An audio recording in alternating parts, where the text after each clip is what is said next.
नमस्कार दोस्तों, कैसे हैं आप लोग।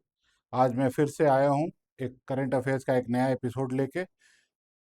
आई आपके favourite channel INTV current affairs पे।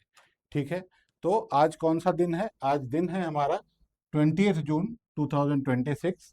और आज जो बड़ी खबरें हैं हमारे सामने, जिससे कि परीक्षा में प्रश्न पूछे जा सकते हैं, वो हैं: लद्दाख में सिंगल यूज प्लास्टिक पर पूर्ण प्रतिबंध, RBI ने किसान क्रेडिट कार्ड यानी कि KCC नियमों में संशोधन किया, भारतीय नौसेना में शामिल होंगे 3 नए स्वदेशी युद्धपोत, नौसेना के लिए गैस टरबाइन जनरेटर खरीदने का समझौता हुआ है, तमिलनाडु में बनाए 5 नवीकरणीय ऊर्जा क्षेत्र, जैनेन्द्र के जैन को मिला वुल्फ पुरस्कार जो कि फिजिक्स के क्षेत्र में दिया जाता है, ONGC बनाएगा नए रणनीतिक तेल भंडार जिसको हम लोग SPR भी बोलते हैं यानी कि स्ट्रेटेजिक पेट्रोलियम रिजर्व, विवेक अग्रवाल FATF के उपाध्यक्ष निर्वाचित हुए हैं, ऐसा होने वाले वो पहले भारतीय हैं।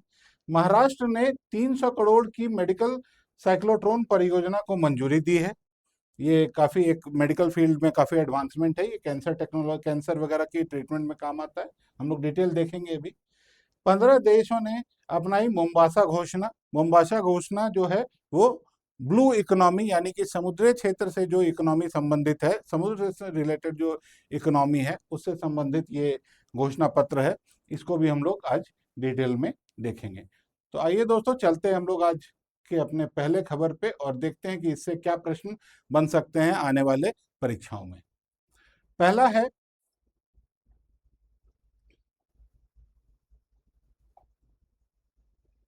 लद्दाख में सिंगल यूज प्लास्टिक पर पूर्ण प्रतिबंध। लद्दाख में क्या हुआ है दोस्तों? सिंगल यूज प्लास्टिक पर पूरी तरह से प्रतिबंध लगा दिया गया है। 9 जून 2026 को लद्दाख के उपराज्यपाल ने पूरे केंद्र शासित प्रदेश में चिन्हित सिंगल यूज, ये ध्यान रखिएगा, प्लास्टिक पर रोक नहीं हुई है, सिंगल यूज प्लास्टिक वस्तुओं पे और रोक लगी है और सार्वजनिक स्थानों पर कूड़ा फैलाने पर प्रतिबंध लगाने का आदेश जारी कर दिया है। ठीक है, सिंगल यूज प्लास्टिक का मतलब क्या है? सिंगल यूज प्लास्टिक का सिंगल यूज प्लास्टिक वे प्लास्टिक उत्पाद होते हैं जिन्हें केवल एक बार उपयोग, एक बार, ये चीज ध्यान रखेंगे हम लोग, एक बार उपयोग के बाद फेंक दिया जाता है। यानी कि कौन कौन से हो सकते हैं? जैसे कोई प्लास्टिक के कप, प्लास्टिक के प्लेट, स्ट्रॉ, झंडे, बैनर, चम्मच या फिर इवन थर्मोकोल, सजावट की सामग्री इत्यादि, जिसको एक बार इस्तेमाल करने के बाद हम दोबारा इस्तेमाल नहीं करते, वैसे प्लास्टिक की वस्तुओं पर क्या हुआ है कि उपराज्यपाल महोदय ने एक रोक लगा दी है, एक आदेश पारित कर दिया है कि वो वस्तुएं हमारे लद्दाख रीजन में यूज नहीं होंगी। इसमें दंड और प्रवर्तन का भी व्यवस्था की गई है। क्या है भाई?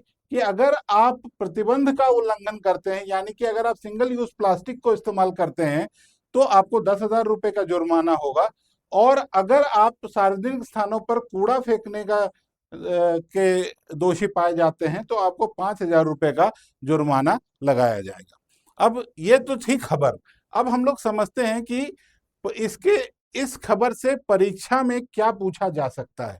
ठीक है, तो कौन सा केंद्र शासित प्रदेश है जिसने ये व्यवस्था लागू की है, ये ध्यान रखना है हमें।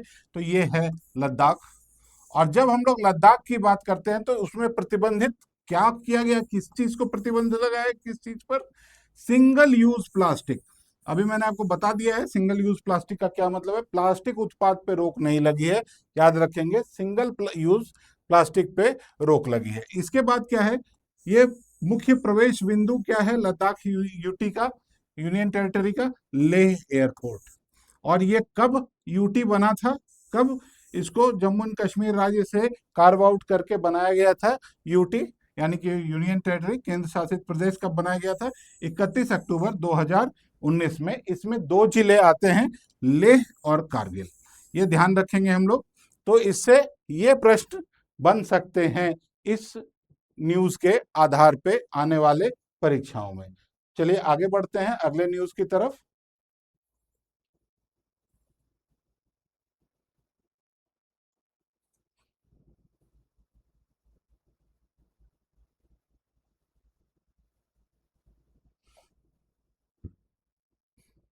आरबीआई ने किसान क्रेडिट कार्ड नियमों में संशोधन किया है। क्या संशोधन किया है, ये हम लोग एक बार देखने की कोशिश करते हैं। भारतीय रिजर्व बैंक यानी कि आरबीआई ने 19 जून 2026 को संशोधित किसान क्रेडिट कार्ड यानी कि केसीसी के जो रूल्स हैं उसमें उन्होंने संशोधन किया है। और ये लागू कब से होगा, ये डेट याद रखेंगे, ये लागू होगा 1 जनवरी 2027 से। लेकिन इसको इसकी घोषणा कब कर दी गई है, इसकी घोषणा 19 जून 2026 को कर दी गई है, ये हमें ध्यान रखना है। ठीक है, ये लागू होने की तिथि है और ये घोषणा की तिथि है। अब प्रश्न उठता है केसीसी होता क्या है। केसीसी क्या है, देखिए, केसीसी किसानों को फसल उत्पादन, कटाई के बाद के खर्चों तथा कृषि से संबंधित कार्यों के लिए अल्पकालिक ऋण उपलब्ध कराता है। केसीसी क्या है, इसमें एक ये वर्ड याद रखेंगे, ये अल्पकालिक ऋण उपलब्धता की एक योजना है सरकार के द्वारा किसानों के हित के लिए। ठीक है, अब इसमें क्या किया गया, क्या प्रमुख बदलाव, जब रिपोर्ट क्या है, ये पहले से लागू था लेकिन इसके नियमों में कुछ संशोधन किया गया है। नियमों में संशोधन, क्या महत्वपूर्ण संशोधन किए गए हैं। अल्प अवधि की फसलों के लिए 12 माह का मानक सीजन रखा गया है और दीर्घ अवधि के फसलों के लिए 18 माह का मानक सीजन रखा गया है। ठीक है, ये एक महत्वपूर्ण बदलाव है, ये पहला बदलाव है। और दूसरा बदलाव क्या है, 2 लाख तक के कृषि ऋण पर कोलैटरल यानी कि गिरवी रखने की कुछ किसी भी चीज को गिरवी रखने की आवश्यकता नहीं है। ये दूसरा पॉइंट है, ये ध्यान रखेंगे। दो मुख्य बदलाव हुए हैं, एक अल्पकालिक और दीर्घकालिक जो कृषि है, फसल है, उनके मानक तय किए गए हैं कि 12 माह और 18 माह का सीजन माना गया है। और दूसरा क्या है कि 2 लाख तक के ऋण के लिए कोई भी कोलैटरल यानी कि कुछ भी गिरवी रखने की आवश्यकता नहीं है। ठीक है, अब परीक्षा के हिसाब से अगर हम लोग देखें कि आगामी परीक्षाओं में क्या महत्वपूर्ण प्रश्न इससे बन सकते हैं। पहली बात, संशोधन केसीसी कौन इशू करता है, या किसान क्रेडिट कार्ड के नियमों में संशोधन किसने किया है। सबसे पहली बात है आरबीआई ने किया है। कौन सी योजना के तहत है ये, किसान क्रेडिट कार्ड यानी कि केसीसी में है। ये जो चेंजेस आए हैं, ये जो परिवर्तन, ये जो संशोधन किए गए हैं, ये कब से प्रभावी होंगे, तो जाहिर सी बात है ये होंगी 1 जनवरी 2027 से प्रभावी होंगे। कोलैटरल मुक्त ऋण सीमा कब तक है, 2 लाख रुपए तक का दिया गया है। और इसमें एक नई परिभाषा की गई है, इसके तहत, ये कोई परिवर्तित परिभाषा नहीं है, ये शुरू में ही दिया हुआ था। क्या है कि सीमांत किसान यानी कि मार्जिनल फार्मर किसको बोलेंगे, उसके लिए यहाँ पे योग्यता बताई गई है कि अगर आपके पास 1 हेक्टेयर या उससे कम भूमि है तो आप सीमांत किसान यानी कि मार्जिनल फार्मर कहलाएंगे। ठीक है, चलिए आगे बढ़ते हैं हम लोग अगले न्यूज की तरफ। देखिए, भारतीय नौसेना में शामिल होंगे 3 नए स्वदेशी युद्धपोत। हमारी भारतीय नौसेना में 3 नए युद्धपोत शामिल किए गए हैं। ठीक है, अब उसके बारे में ये खबर है, क्यों, क्या चर्चा में क्यों है। भारतीय नौसेना 21 जून 2026 को कोलकाता में 3 स्वदेशी युद्धपोतों, कौन कौन से, आईएनएस दूनागिरी, आईएनएस अग्रय और आईएनएस संशोधक को कमीशन करेगी। तो कौन कौन से 3 है हमें ध्यान रखने हैं, दूनागिरी, अग्रय और संशोधक। ठीक है, को कमीशन कहाँ किया जाएगा, कोलकाता में। ठीक है, अब इसमें से ये तीनों हैं क्या, तीनों अलग अलग काम करते हैं दोस्तों। ठीक है, इसको थोड़ा सा हम लोग समझ लेते हैं। आईएनएस दूनागिरी जो पहला जहाज है वो क्या है, वो प्रोजेक्ट 17A का 5वां स्टील्थ फ्रिगेट है, ये ध्यान रखेंगे। दूनागिरी क्या है, स्टील्थ फ्रिगेट है। ठीक है, आईएनएस अग्रय क्या है, एक एंटी सबमरीन वारफेयर वेसल है। ठीक है, एंटी सबमरीन वारफेयर वेसल है। और ये जो संशोधक है, आईएनएस संशोधक है, ये क्या है, ये संदेह क्लास सर्वे वेसल है। ये ध्यान रखेंगे कि 3 जहाजों का कमीशनिंग हो रही है कलकत्ता में। ठीक है, उसमें दूनागिरी जो है वो क्या है, एक स्टेल्थ फ्रिगेट है, जबकि आईएनएस अग्रय जो है वो एंटी सबमरीन वारफेयर के लिए इस्तेमाल होने वाला जहाज है। और संशोधक जो है वो क्या है, वो एक सर्वे वेसल है। ठीक है, अब इस प्रश्न से संबंधित इस न्यूज से संबंधित क्या क्वेश्चंस बन सकते हैं आगामी परीक्षाओं में, उसको हम लोग देखते हैं। कौन कौन से 3 युद्धपोत हैं, उनके नाम पूछे जा सकते हैं। वो है आईएनएस दूनागिरी, आईएनएस अग्रय और आईएनएस संशोधक। ठीक है। निर्माण करने वाली संस्था कौन है? जीआरएसी गार्डन रिच शिप बिल्डर्स जो हैं, उन्होंने इसका निर्माण किया है और इसकी कमीशनिंग कहाँ होगी? कलकत्ता में होगी। ठीक है। इसके बाद ये प्रोजेक्ट कौन सा था? ये प्रोजेक्ट 17A फ्रिगेट बना है। इसमें मिसाइल कौन सी लॉन्च होगी इस फ्रिगेट में? ब्रह्मोस। और बाकी जो दो हैं उनकी भूमिका क्या है? एक की भूमिका है एंटी सबमरीन वारफेयर की, और दूसरी की भूमिका क्या है? हाइड्रोग्राफिक सर्वे की। ठीक है। तो आगे बढ़ते हैं हम लोग दूसरे न्यूज की तरफ।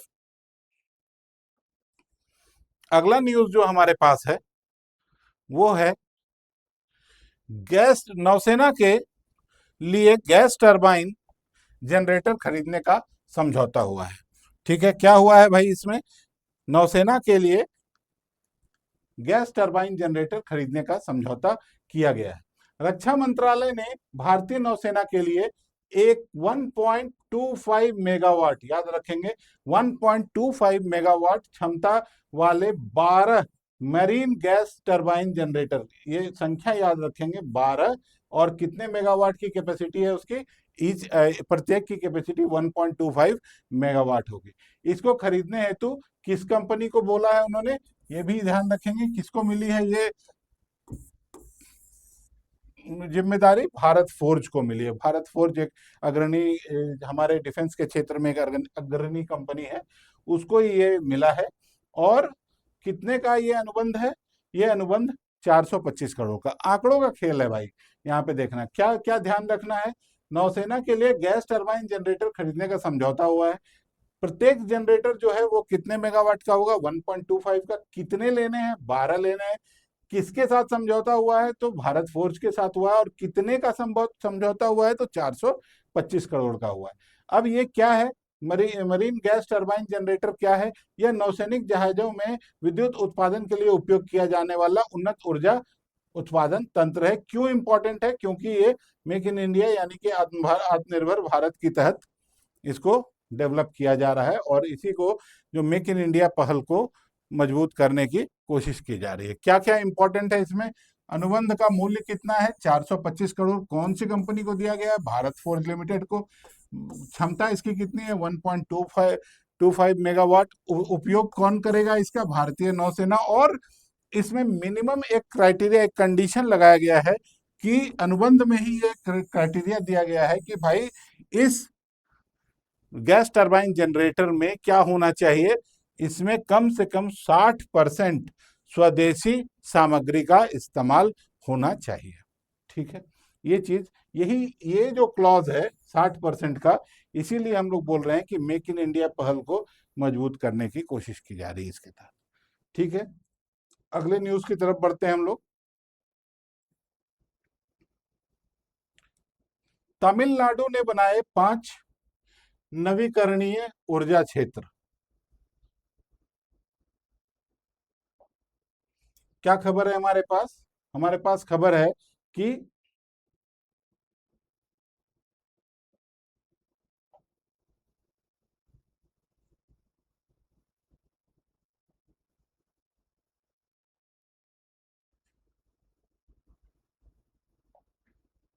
तमिलनाडु ने 5 नवीकरणीय ऊर्जा क्षेत्र बनाए हैं। क्या है भाई ये? देखिए, 19 जून 2026 को तमिलनाडु गवर्नमेंट ने क्या किया है कि एक रिन्यूएबल एनर्जी जोन्स बनाए हैं। रिन्यूएबल एनर्जी जोन्स बनाए हैं। ठीक है। अपने पूरे तमिलनाडु राज्य जो है उसको 5 जोन्स में उन्होंने डिवाइड कर दिया है। किस लिए? For renewable energy, for development of renewable energy. क्या है इसमें? दो चीजों पे ध्यान दिया गया है। एक पवन ऊर्जा यानी कि विंड एनर्जी पे, और दूसरा सौर ऊर्जा परियोजनाओं। जो विंड एनर्जी और सोलर एनर्जी की जो परियोजनाएं हैं, से संबंधित जो परियोजनाएं हैं, उनके कुशल प्रबंधन, स्वीकृति और बिजली निकासी व्यवस्थाओं को मजबूत किया जाएगा। इसीलिए ये क्या किया है उन्होंने? तमिलनाडु ने पूरे 5 रिन्यूएबल एनर्जी जोन्स बनाए हैं। फोकस किस पे है? पवन और सौर ऊर्जा पे। ये 5 जो जगह हैं उन 5 जगहों की अगर हम लोग बात करें कि कौन कौन से जगह हैं, मुख्यालय कहाँ कहाँ है, तो पांच, एक चेन्नई में केंद्रित होगा, दूसरा तिरुचिरापल्ली में, तीसरा तिरुनेलवेली में, चौथा कोयम्बटूर में और पांचवा मदुरई में। ठीक है, तो इस समाचार से संबंधित क्या क्या प्रश्न पूछे जा सकते हैं आगामी परीक्षाओं में? कौन सा राज्य ये कर रहा है, 5 रिन्यूएबल एनर्जी जोन्स बना रहा है? तमिलनाडु। कुल क्षेत्र को क्या किया उसने? 5 रिन्यूएबल एनर्जी जोन्स में डिवाइड किया है। ठीक है, प्रमुख ऊर्जा स्रोत जो इसके अंदर आएंगे वो कौन कौन से हैं? जैसा मैंने आपको बताया, विंड और सोलर। ठीक है, कौन सी एजेंसी बनाई गई है? एजेंसी का नाम है Tamil Nadu green energy corporation limited, TNGEC। ठीक है, TNGEC लिमिटेड। अतिरिक्त परियोजनाएं कौन कौन सी हैं? ये जो रिन्यूएबल एनर्जी परियोजनाएं हैं, उसमें कुछ भी योजनाएं ऐसे भी हैं जिसके नाम आपको जानने चाहिए। एक floating solar, battery energy storage, PM Kusum, ये भी बहुत प्रसिद्ध है, सेंट्रल गवर्नमेंट की योजना है। पीएम कुसुम का क्या है? प्रधानमंत्री, पी से प्रधानमंत्री, पीएम प्रधानमंत्री, के है किसान, यू है ऊर्जा, एस है सुरक्षा और एवं यू से उत्थान और एम से महाअभियान। तो ये पूछा जा सकता है, इसलिए मैंने दे दिया है नाम, ऐसा कुछ इंपॉर्टेंट यहाँ पे दिख रहा है हम लोग को। ठीक है, अब आगे वाले क्वेश्चन पे चलते हैं हम लोग, थोड़ा आगे देखते हैं और कौन सी खबर है। जैनेन्द्र के जैन को मिला वुल्फ पुरस्कार 2025। ये देखिए, ये क्या समाचार है। एक फिजिसिस्ट हैं, एक भौतिक विज्ञानी हैं, ठीक है, राजस्थान में जन्म हुआ है उनका, जिनका नाम है जैनेन्द्र के जैन। इनको प्रतिष्ठित वुल्फ पुरस्कार मिला है। वुल्फ पुरस्कार कौन देते हैं? वुल्फ पुरस्कार इजराइल में दिया जाता है। ठीक है, चलिए हम लोग इसको डिटेल में देखते हैं। राजस्थान में जन्मे सैद्धांतिक भौतिक विज्ञानी जैनेन्द्र के जैन को 2025 का वुल्फ प्राइज इन फिजिक्स प्रदान किया गया। वुल्फ प्राइज इन फिजिक्स दिया गया है जैनेन्द्र के जैन जी को। ठीक है, उन्हें किस काम के लिए दिया गया है? This is important again. उनको किस काम के लिए दिया गया है? कंपोजिट फर्मियंस के लिए। कंपोजिट फर्मियंस पे उन्होंने काम किया है। ठीक है, जो किसमें यूज होता है? फ्रैक्शनल क्वांटम हॉल इफेक्ट को समझने में महत्वपूर्ण भूमिका निभाता है। ठीक है, ये क्या है? वुल्फ प्राइज क्या है? वुल्फ प्राइज जो है वो वुल्फ फाउंडेशन द्वारा 1978, ये ध्यान रखेंगे। ये वुल्फ प्राइज क्या है? वुल्फ प्राइज क्या है? वुल्फ प्राइज वुल्फ फाउंडेशन द्वारा दिया जाता है और ये 1978 में इसकी स्थापना की गई थी। ठीक है, और ये काफी प्रतिष्ठित अंतरराष्ट्रीय विज्ञान पुरस्कारों में इसकी गिनती होती है। ठीक है, अब देखिए कौन सा पुरस्कार है भाई।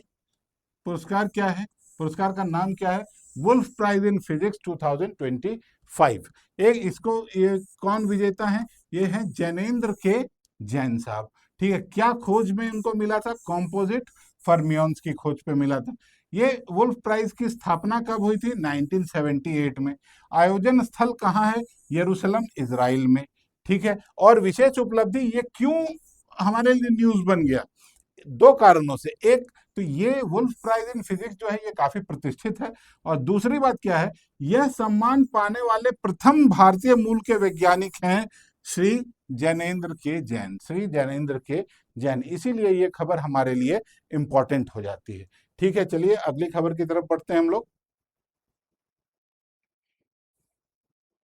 ओएनजीसी बनाएगा नया रणनीतिक तेल भंडार। ओएनजीसी क्या बना रहा है? रणनीतिक तेल भंडार बना रहा है। पहले से भी हमारे पास है, इसकी इस क्षमता को बढ़ाया जा रहा है। क्या है? भारत सरकार ने कर्नाटक के मंगलूर में, ये ध्यान रखेंगे, भारत सरकार ने कर्नाटक के मंगलूर में नए एसपीआर यानी कि स्ट्रेटेजिक पेट्रोलियम रिजर्व्स के निर्माण की जिम्मेदारी ओएनजीसी को दी है, और इसके लिए करीब 15,000 करोड़ रुपए की लागत आएगी। एसपीआर क्या होता है? एसपीआर कच्चे तेल का आपातकालीन भंडार होता है। ठीक है, ये क्या है? क्रूड ऑयल का आपातकालीन भंडार होता है, जिसका क्या होता है? जिसका उपयोग हम लोग वैश्विक आपूर्ति संकट, युद्ध या आयात बाधित होने की स्थिति में किया जा सकता है। ठीक है, अब देखिए ये क्या हो रहा है, जो नया रिजर्व बनाया जा रहा है वो 1.75 MMT का है। 1.75 MMT का है, इसको समझेंगे हम लोग। परीक्षा के हिसाब से ये न्यूज क्यों इंपॉर्टेंट है और परीक्षा में किस तरह के प्रश्न पूछे जा सकते हैं, इसको देखिए एक बार। ये परियोजना का नाम क्या है? इस परियोजना योजना का नाम है एसपीआर, यानी कि स्ट्रेटेजिक पेट्रोलियम रिजर्व। ठीक है, ये कहाँ पर बनाया जा रहा है? नया वाला कहाँ पर बनाया जा रहा है? मैंगलोर, कर्नाटक में। ठीक है, इसकी अनुमानित लागत कितनी है? इसकी अनुमानित लागत है 15,000 करोड़। और इसकी ये परियोजना के पूरा होने पे कितना अतिरिक्त क्षमता जुड़ जाएगा हमारे भारत देश के एसपीआर में? वो है 1.75 MMT। ठीक है, और अभी कितनी क्षमता है? अभी है 5.33 MMT, यानी कि मिलियन मीट्रिक टन। ठीक है, भारत का कच्चे तेल आयात निर्भरता लगभग 88% है, यानी कि भारत जो है अपने ऊर्जा तेल से संबंधित ऊर्जा जरूरतों को पूरा करने के लिए 88% विदेशों पर निर्भर करता है। इसीलिए इस तरह के स्ट्रेटेजिक पेट्रोलियम रिजर्व की और महत्ता बढ़ जाती है हमारे लिए। ठीक है, अभी कहां पर? ये तो मंगलूर में तो बनाया जाएगा। अभी उपलब्ध कहां कहां पे है? अभी विशाखापट्टनम, मंगलूर में एक ऑलरेडी पहले से है, और पडूर, ये 3 जगहों पे ऑलरेडी एसपीआर बने हुए हैं, और नया एसपीआर एक मंगलूर में ही दूसरा बनाया जाने का प्रस्ताव है। ठीक है, चलिए आगे बढ़े हम लोग। जी, भारत के ही विवेक अग्रवाल जो हैं, भारत के नौकरशाह हैं ये विवेक अग्रवाल, ये एफएटीएफ के उपाध्यक्ष निर्वाचित हुए हैं। ठीक है, विवेक अग्रवाल जो है वो एफएटीएफ के उपाध्यक्ष निर्वाचित हुए हैं। ठीक है, इसमें क्या है? मध्य प्रदेश कैडर के 1994 बैच के आईएएस अधिकारी विवेक अग्रवाल को फाइनेंशियल एक्शन टास्क फोर्स, यानी कि एफएटीएफ काफी चर्चा में आपने सुना होगा। पाकिस्तान जो है एफएटीएफ के ग्रे लिस्ट में अभी काफी दिनों तक रहा है। ठीक है, उसी दौरान हमने इसकी चर्चा सुनी थी। एफएटीएफ का पूरा नाम क्या है? Financial action task force. इनका उपाध्यक्ष उनको चुना गया है। एफएटीएफ एक अंतरराष्ट्रीय सरकारी संस्था है जो मनी लॉन्ड्रिंग, आतंकवाद के वित्त पोषण और अवैध वित्तीय गतिविधियों के विरुद्ध वैश्विक मानक निर्धारित करती है। ठीक है, अब ये खबर हमारे लिए महत्वपूर्ण क्यों है? ये खबर हमारे लिए इसलिए महत्वपूर्ण है दोस्तों, क्योंकि ऐसा एफएटीएफ के उपाध्यक्ष बनने वाले ये पहले भारतीय अधिकारी हैं। ये विवेक अग्रवाल जी जो हैं, ये पहले अधिकारी हैं जो एफएटीएफ के उपाध्यक्ष पद पे नियुक्त हो निर्वाचित हुए हैं। अब देखिए, इसको हम लोग समझते हैं। एफएटीएफ संस्था ये कब स्थापना हुई थी इसकी? 1989। इसका मुख्यालय कहाँ है? पेरिस में, फ्रांस। इसके उपाध्यक्ष अभी कौन है? विवेक अग्रवाल। ये कब से कब तक रहेंगे? जुलाई 26 से जून 27 तक इनका 1 साल का कार्यकाल होगा। और एफएटीएफ जो 2 सूचियां जारी करता है वो है ग्रे लिस्ट और ब्लैक लिस्ट। इसे ग्रे लिस्ट, अभी पाकिस्तान के बारे में खबर आई थी कि वो पहले ग्रे लिस्ट में था, अभी वो ग्रे लिस्ट से बाहर आ गया है। ठीक है, तो ये खबर है, ये महत्वपूर्ण, ये हमारी खबर है, और इससे संबंधित जो प्रश्न पूछे जा सकते हैं आने वाले एग्जाम्स में, उसकी रूपरेखा है। ठीक है, आगे बढ़ते हैं हम लोग अगले खबर की तरफ। महाराष्ट्र ने 300 करोड़ की मेडिकल साइक्लोट्रॉन परियोजना को मंजूरी दी। ये क्या खबर है? महाराष्ट्र सरकार ने क्या किया है?